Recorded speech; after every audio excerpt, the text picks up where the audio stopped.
ఇక్కడ చూడండి నేను కుట్టబోయే ట్రౌజర్‌కి పాకెట్ ఈ విధంగా డిజైన్ చేశాను. చూడండి. సో, ఇది ప్యాచ్ పాకెట్ మోడల్‌లోనే ఉంటుంది. బట్ ఇక్కడ చూడండి ఫ్లాప్ ఉంటుంది. సో, గసెటెడ్ పాకెట్ అంటారు దీన్ని. సో, ఇది చాలా బాగుంది కదా! Designer pocket. ఇప్పుడు ఇది ఎలా చేయాలో మీకు నేను చూపిస్తాను. చూడండి. సో, మనకి ఫ్రంట్ ప్యాటర్న్ ఉంది కదా! ఫ్రంట్ ప్యాటర్న్ మీద ముందుగా నేను డ్రాఫ్ట్ చేశాను చూడండి. ఇప్పుడు ముందుగా మనం ఫ్యాబ్రిక్ కట్ చేసేసుకోవాలి. సో, మెయిన్ ఫ్యాబ్రిక్ ఇది తీసుకున్నాను. దీనికి కాంట్రాస్ట్ ఫ్యాబ్రిక్ చూడండి. దీనికి సూటబుల్‌గా ఉండే మంచి కాంట్రాస్ట్ ఫ్యాబ్రిక్ సెలెక్ట్ చేసుకుంటే పాకెట్ అనేది చాలా అందంగా వస్తుంది. పాకెట్ ప్యాటర్న్‌కి బేస్ చేసుకొని 2 ఫ్యాబ్రిక్స్ కట్ చేసి రెడీ చేసుకోవాలి. కట్ చేసి రెడీ చేసుకున్నాక ఇప్పుడు దీన్ని ఎలా స్టిచ్ చేయాలో చూపిస్తాను చూడండి. చూడండి స్టిచ్చింగ్ వేయడం ఫినిష్ అయిపోయింది.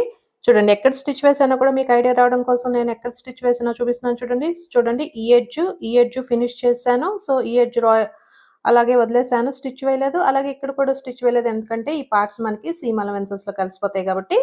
ఇదిగోండి ఈ ఎడ్జ్ స్టిచ్ వేశాను. సో, అదే మీరు ఇక్కడ చూస్తున్నారు చూడండి. ఇది వి షేప్ ఇక్కడ ఈ ఫ్లాప్ షేప్ ఇక్కడ వస్తుంది కదా! సో, ఇక్కడ స్టిచ్ వేశాను. కింద స్టిచ్ వేశాను. సైడ్ స్టిచ్ వేశాను.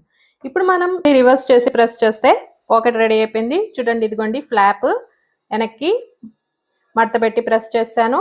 సో, ఈ విధంగా మనకి పాకెట్ రెడీ అయింది. దీనికి చక్కగా ఒక మంచి బటన్ అటాచ్ చేయండి.